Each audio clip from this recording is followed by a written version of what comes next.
Hey everyone, and welcome to this explainer. Today, we're diving into something super practical. We're going to break down Chase's official PDF guide on how to add an authorized user to your credit card account. And we're going to do it literally page by page. So whether you're a total tech whiz or someone who gets a little stressed out clicking around online banking menus, don't even worry about it. I'm going to walk you through every single step of this document so you know exactly what to do. So why even bother doing this? Well, there are actually some incredibly smart reasons to add an authorized user. Maybe you just want to streamline your shared household expenses with a partner. Or maybe you're trying to help a teenager build up their credit history safely, kind of under your umbrella. Or, let's be real, maybe you just want to rack up those reward points twice as fast. Whatever your reason is, this over-the-shoulder walkthrough is going to make the whole process completely frictionless. Let's get right into it. All right, part one, getting started. Okay, step one is probably exactly where you'd expect to start. Just pull up your browser and head over to chase.com. You're going to see the standard login screen. From there, simply punch in your usual username and password. Honestly, if you use a password manager or Face ID, even better. Less typing, right?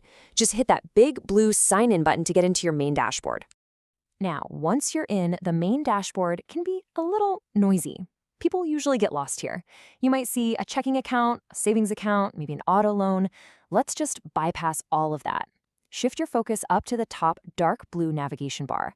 You're looking for the option labeled Credit Cards. Clicking that instantly filters out the rest of your banking life and hones in entirely on your credit accounts. Moving right along to part two, finding account services. So if you're holding multiple Chase cards, you absolutely need to pay attention here.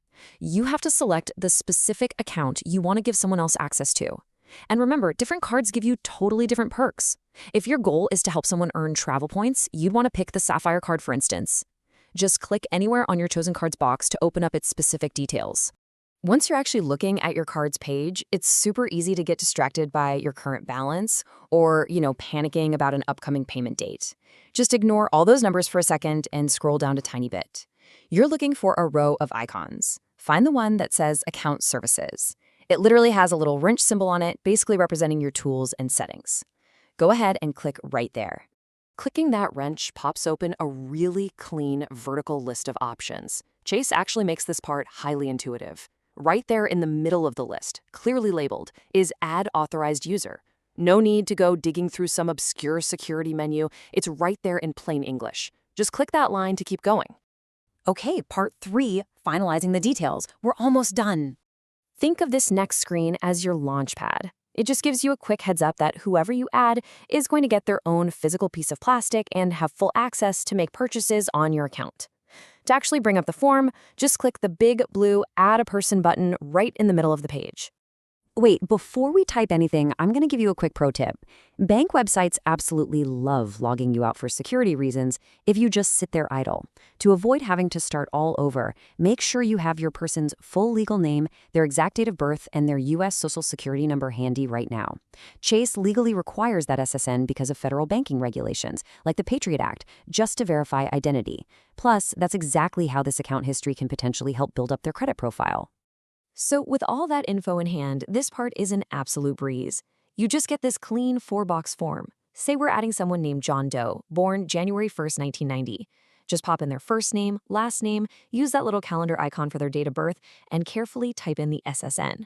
Once you fill all those boxes, you'll see the grayed out button instantly turn into a clickable blue Next button. Hit Next. Now, step 8 is where you really need to hit the brakes and do a quick double check. You're on the review screen. Don't just blindly click through here.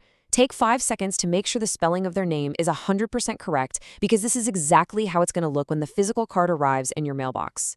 Double check those digits for the birth date and SSN too. Once you're confident it's flawless, lock it in by clicking that final blue Add Authorized User button. And boom, there's the finish line. You'll know it worked perfectly when you see that big green check mark letting you know your person has been successfully added.